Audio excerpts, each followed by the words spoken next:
Bismillahirrahmanirrahim. Assalamualaikum warahmatullahi wabarakatuh. Berjumpa lagi dengan Ustaz dalam pembelajaran pendidikan agama Islam atau PAI untuk kelas 5 bab 10 kisah keteladanan Nabi Muhammad sallallahu alaihi wasallam.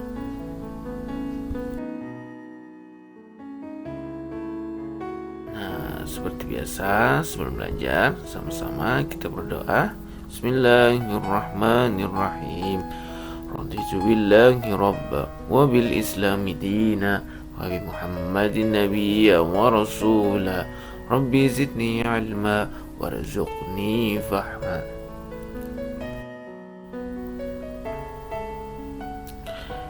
Adapun peta konsep untuk pembelajaran kita yaitu yang pertama kita mempelajari kisah teladan Nabi kita Nabi Muhammad SAW. Yang pertama ada sifat amanah, sifat sidik, pemurah, pengasih, dan penyayang.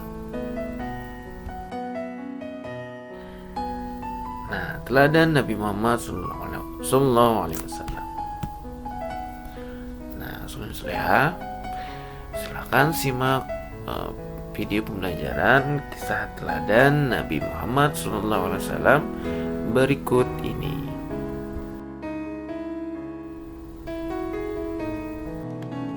Mari kita simak bersama-sama ya teman.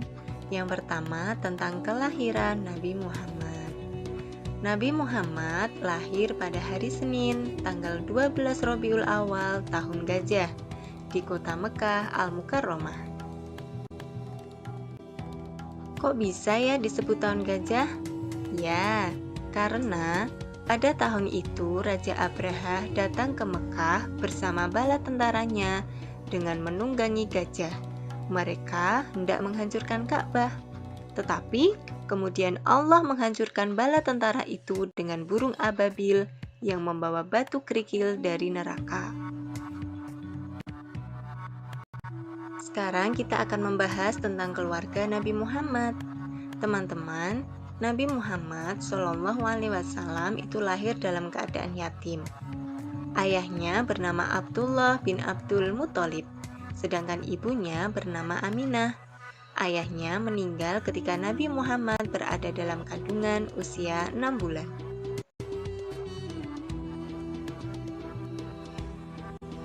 Ketika berusia 6 tahun, Nabi Muhammad diajak ibunya untuk berziarah ke makam ayahnya di Madinah. Selama sebulan, ibu Aminah dan anaknya berada di Madinah. Kemudian, setelah pulang di tengah-tengah perjalanan antara Mekah dan Madinah, tepatnya di Abwa, Aminah jatuh sakit dan meninggal dunia, sehingga Nabi Muhammad menjadi yatim piatu. Pada saat itu usia Nabi Muhammad 6 tahun. Setelah ibunya meninggal, Nabi Muhammad diasuh oleh kakeknya yang bernama Abdul Muthalib. Namun beliau hanya mengasuh selama 2 tahun saja, karena saat Nabi Muhammad berusia 8 tahun, sang kakek meninggal dunia. Setelah kakeknya meninggal, Nabi Muhammad diasuh oleh pamannya yang bernama Abu Thalib.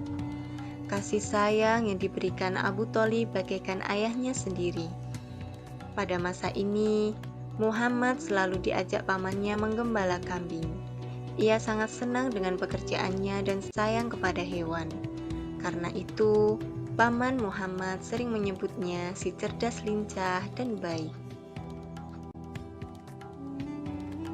Nabi Muhammad tumbuh menjadi seorang pemuda yang jujur dan berbudi pekerti luhur, sehingga ia diberi gelar Al-Amin, yang artinya seseorang yang terpercaya. Karena kejujuran Nabi Muhammad itu, Khadijah jatuh cinta padanya. Nabi Muhammad menikah dengan Khadijah saat berumur 25 tahun, dan Khadijah berumur 40 tahun. Dakwah Nabi Muhammad. Teman-teman, ada 2 tahap dakwah yang dilakukan Nabi Muhammad. Yang pertama secara diam-diam dan yang kedua secara terang-terangan. Dakwah secara diam-diam Nabi Muhammad lakukan selama 3 tahun. Beliau dakwah pada lingkup keluarga dan sahabat. Yang masuk Islam pada saat itu antara lain adalah istri beliau yaitu Khadijah, kemudian Ali bin Abi Thalib, lalu Zaid bin Harisah. Kemudian setelah Nabi Muhammad mendapatkan perintah dari Allah untuk melakukan dakwah secara terang-terangan, maka beliau berdakwah secara terang-terangan. Walaupun ajakannya itu ditolak oleh sebagian besar kaumnya, namun Nabi Muhammad tetap bersabar dan terus berdakwah dengan bijaksana. Wahyu pertama turun. Pada usia 40 tahun, Nabi Muhammad diangkat sebagai Rasul, berdakwah mengajak umat manusia menyembah Allah dan meninggalkan kemusyrikan, yaitu menyembah berhala.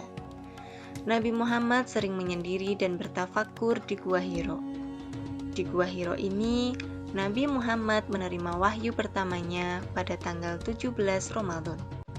Wahyu tersebut adalah Quran Surat Al-Alaq ayat 1 sampai dengan ayat 5. Kita sering mendengar bahwa Nabi Muhammad itu disebut-sebut sebagai Khotamul Anbiya. Apa sih Khotamul Anbiya itu? Khotamul Anbiya artinya adalah penutup para nabi. Rasul terakhir adalah Nabi Muhammad. Dialah nabi dan rasul penutup dan tidak ada lagi nabi dan rasul setelahnya. Mukjizat Nabi Muhammad. Teman-teman, mukjizat Nabi Muhammad sangatlah banyak ya. Namun di sini saya menyebutkan beberapa saja. Yang pertama adalah Al-Qur'an. Al-Qur'an adalah mukjizat Nabi Muhammad yang paling besar pengaruhnya bagi Islam dan dijadikan pedoman hidup bagi setiap muslim.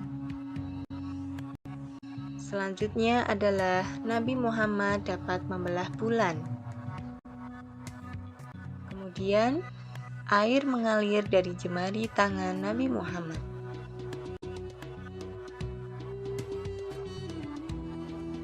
Baik teman-teman semua, itulah materi yang kita pelajari bersama pada hari ini.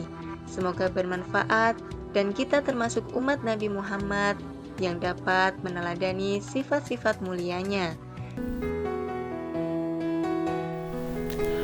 Nah, soleh dan soleha, setelah menyimak dan mendengarkan video pembelajaran dari kisah keteladanan Nabi Muhammad SAW tadi, nah semoga kita bertambah kecintaan dan kerinduan kita kepada Nabi kita Nabi Muhammad SAW, dan juga kita bisa meneladani dari perilaku terpuji beliau.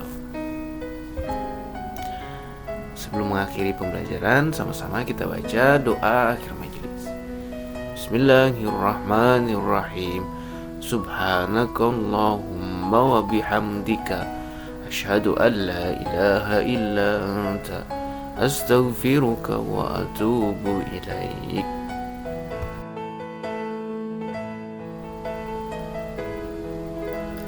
Nah, sama-sama kita baca hamdalah Alhamdulillahirrahmanirrahim. Semoga dengan video pembelajaran pada hari ini bisa bermanfaat untuk Ustaz dan untuk kalian.